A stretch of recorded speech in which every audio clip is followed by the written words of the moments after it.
ለምንድነው ትላንትና እንደዚህ አይነት ነገር ያደረጋችሁት? ማን ስለሆናችሁ ነው እናንተ? አልገባኝም። ዛሬ ደግሞ ደርሶ የኔ ህይወት ተቆርቋሪ ሆናችሁ የሚጠቅምሽንና የሚበጅሽን ነገር ላይ አይመለከትም። እነ ፈረንጁ ህጻን ልጆች ናቸው። አይመለከትም። ነገሮችን አያስተውሉም። አሁን ፌዝ ነው፣ ቀልዱ ቀድ ነው። ከዛሬ በኋላ ግን እንደዚህ አይነት ነገሮች ስታደርግ እንዳላየ እንዳትደግሞ። አርፎ ማይቀመጥ አያገባህም። ምን አገባ አንተ ስለኔ ህይወት? ከሩታ ህይወት ውጣ። ሩታ አጠገብ እንዳትደርስ፣ ሩታ ቤት እንዳትሄድ። ምን አገባው? በጣም ነው የሚያምረው። ሎዘድፍ አይ ወርቁ ነው እኮ የሚያምረው፣ ግን ውሰደው፣ ችግር የለውም። አይ ዱርዬ ለምን ስለምን ችግር የለውም። ውሰደው። ለማፊዝ ነው የጠራችሁ። ስርዓት ማለት የባለ ትዳር ቤት ውስጥ ገብቶ መለፋደድ ስርዓት እንዳልሆነ ከኛ ጋር ፉክክር ነው ያልሽው። የምን ፉክክር? ሄርሜላ ስለመጣች አሁን ደስታን ማምጣት ለእናንተ ፉክክር ነው። የሚጠቅም ሰው ስላልሆነ እንጂ ወደ አብርሃም ብትመለሽም ባትመለሽም እሱ አይደለም ችግሩ።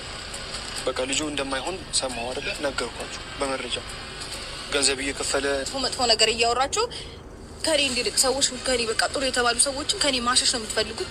እንደዚህ የሚያንጨረጭራችሁ ከሆነ በየቀኑ እየተፈጠፉ ትልክላችኋል። በየቀኑ አንድ ቀን እግሩ ተሰብሮ፣ አንድ ቀን እጁ ተሰብሮ፣ ትላንት ደምቶ ነው አያያችሁት። ነገ ደግሞ ጥርሱ ወልቆ ይመጣል። ሰላም፣ እንዴት ናችሁ? ውድና የተከበራችሁ የኛ ቤተሰቦች ትላንትና ደስታን አግቶ ነበረ። አግቶ ቀጥቅቶ በርበሬ ነው ብርድ ነው ምናምን ሽንኩርት ምናምን ሲያበሉ ነበረ ጅሎች ማለት ነው። የጅሎች መንደር ዛሬ ሩታ አይዞ የዘራፍ ለምንድን ነው የኔ አጠገብ ያሉ ሰዎች የምትነኩ ብላ ተነስታባለች ማለት ነው። ተቆጣች ማለት ነው ብሩክን።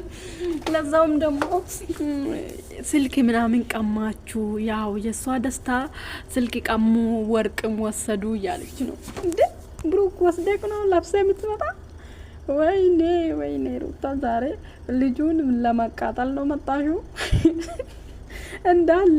እንዳለ መረማመጃ ብቻ ነው ዛሬ ምንም። ስለዚህ ዘራፍ እንዳትነኩ። ለምንድነው የምትነኩ? እሷ አጠገብ የመጣ ሰዎች እናንተ ወንድ ስለሆናችሁ ሴት አጠገብ የምትመጣ እናንተ በአቅማችሁ እሷ አጠገብ የሚመጡ ሰዎች ካልክላችሁ እሷን ባዶ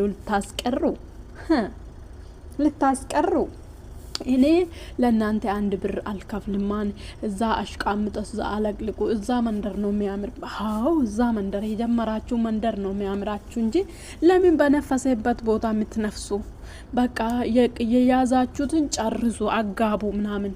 ዝም ብሎ መተው እንደዚህ መተው አለ እንዴ? አጋቡ መጀመሪያ እሱን ነገር ፈጽሙ፣ አዋልዱ ምናምን። ከዛ በኋላ ትመለሳላችሁ ማለት ነው እንጂ ጀምራችሁ ብቻ ማቆም ለእናንተም ጥሩ አይደለም። አዎ ሩታ እንደዚህ ማን እንዳሰማቸው ማንም ማለት ነው እንዴ። እንዳታስነኪ ህይወትሽ የሚገቡ ሰዎች እነሱ ይቀናሉ። አንቺ ጋር የመጣ አብርሃም ሲባል ይጨረጨራ፣ ጓደኞቹ ሲባል ይጨረጨራ። ወይኔ ደመናምሳቸው ልታወጣ ይቺ የቡታጅራ በቃ እሷ ብቻ ነች እኮ እሷ ነች ማለት ነው። ታንቀጣቅጣዋለች ብቻውን ማለት ነው። እኔ የምለው ይፈራታሉ እንደ ልጅቷን እንደምታንቀጣቅጣችሁ ያውቃሉ። እንደማትሰማችሁ መስማጥጥ እንደሆነች ያውቃሉ። አሁን አንድ እንደሷ እየተጨማመሩ ነው። ሀይሜም አለች፣ አሁን ደግሞ ከሄርሜላ ጋር ሶስት ሆነች፣ ፍቅርም አለች። እንደዚህ እየበዙ ነው ሴቶች። መጀመሪያ ሩታ ብቻ ነች እስካሁን እሷ ነች እውነት ለመናገር እየመራች ያለችው። በምንም አርጎ በቦለም በምንም አርጎ እየመራች ያለችው ሩታ ነው። እስከዛሬ አብርሃም የሚያመጡ ሴቶች ሊያወርዷት አልቻለም። ከወንበሩ ሊያወርዷት አልቻለም። ስለዚህ ወንበር ላይ የሚቀመጡ እስከዛሬ አልመጣም። ሄርሜላ መጨረሻ ላይ ልትቀመጥ ትችላለች፣ ላትቀመጥም ትችላለች፣ አይታወቅም። ምክንያቱም እስከዛሬ ኦዲየንስ መገዳገድ ላይ ነው። ምክንያቱም 50% ራሱ ላገኘችም ሄርሜላ ማለት ነው።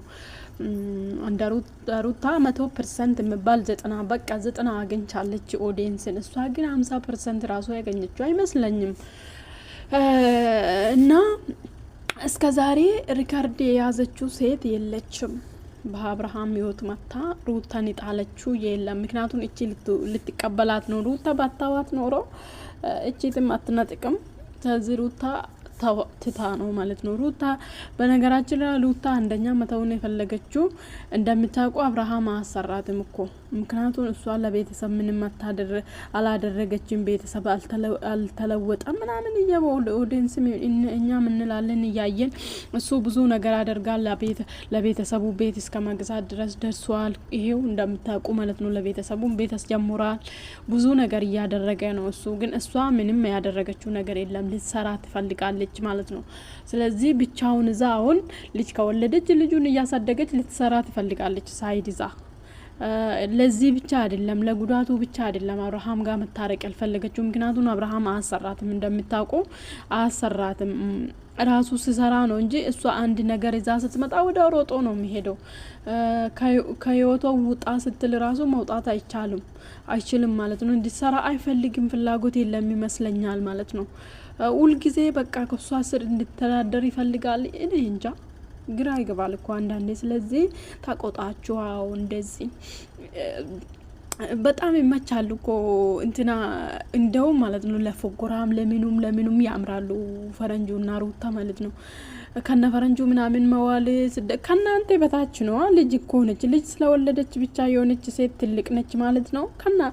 በአስተሳሰቡ እናንተን ትበልጣለች፣ በእድሜ ትበልጣታላችሁ እነሱን ሁላችሁም ማለት ነው። አቤላ በሉ ይሄን ብሩክ በሉ ትበልጣላችሁ አይደል?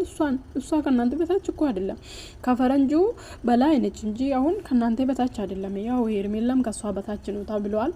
ስለዚህ እንጂ ከናንተ በላይ እኮ አይደለችም። በእድሜ አንቺ ትልቅ ነሽ ምናምን ብትባል አይደለችም። አሁን ስለወለደች ብቻ ወይ 22 ነው ወይ 23 ነው ምናምን እንደዚህ። እናንተ ግን ተዘለቃማች አይደለም ከሷ ህጻኖች ምናምን ስለወለደ ብቻ ሰው ገና ወጣት ነች። ሲጀመር ስለወለደች መወለድ ጸጋ ነው። በቃ አንድ ስቴፕ ከናንተ እንደውም ፈቀቅ ብላለች። ከናንተ በኋላ መጣ። ምን ይመስላሉ? እንደዚህ ታቆጣችሁ